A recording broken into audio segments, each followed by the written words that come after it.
അമ്മയുടെ കഷ്ടപ്പാട് എന്തോ അതിന്റെ ഒരു ഇതാണ് ഞാനും ഇന്ദ്രേട്ടൻ ഇപ്പോൾ ഇവിടെ നിൽക്കുന്നത്. അപ്പം ആക്ച്വലി അത്ര പറഞ്ഞിട്ടുണ്ടെങ്കിലും അമ്മയുടെ കണ്ണ് ഒരുപാട് നിറഞ്ഞു. തീർച്ചയായിട്ടും അതാണല്ലേ എൻ്റെ കുഞ്ഞുങ്ങൾ ചെറിയ കുട്ടികളായിരിക്കുമ്പോഴാണ് സുഖമായിട്ടെൻ്റെ മരണം. അപ്പോൾ എനിക്ക് കുറച്ച് ഭയങ്കര ടെൻഷനായിരുന്നു. കാരണം പൈസ മാത്രമല്ല, രണ്ട് ആൺകുട്ടികളെ ഒരു പരുവത്തിൽ എത്തിക്കുക എന്ന് പറഞ്ഞാൽ ഒരു ഭയമാണ് നമുക്ക്. കാരണം നമ്മുടെ ഏത് നിമിഷവും നമ്മുടെ കൈവിട്ട് പോകാം. അല്ലെങ്കിൽ തന്നെ ഞാൻ ഇവിടുത്തെ അമ്മമാരോട് എല്ലാവരോടും പറയുന്നുണ്ട്, അമ്മമാർ ശ്രദ്ധിക്കേണ്ട ഒരുപാട് കാര്യങ്ങളുണ്ട്.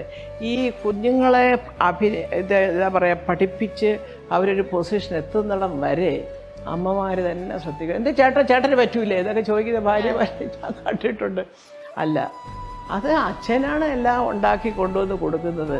അപ്പോൾ അത് ആ ജോലിയെങ്കിലും നമ്മൾ ചെയ്തില്ലെങ്കിൽ പിള്ളേരാകപ്പാടെ എഴുതായിപ്പോൾ. അപ്പോൾ എനിക്ക് വലിയ നിർബന്ധം ഉണ്ടായിരുന്നു ഇന്ദ്രൻ്റെയും രാജുവിൻ്റെ ആ ഒരു സൈഡ് ഞാൻ അത് ഏറ്റെടുക്കണം. അപ്പോൾ അതുകൊണ്ട് തന്നെ ഞാൻ എൻ്റെ എല്ലാ സുഖങ്ങളും, ഞാനിങ്ങനെ എന്നും സിനിമയ്ക്ക് പോവുക, എന്നും കൂട്ടുകാരുടെ കൂടെ കറങ്ങാൻ പോവുക, എന്നെ കിട്ടത്തേൽ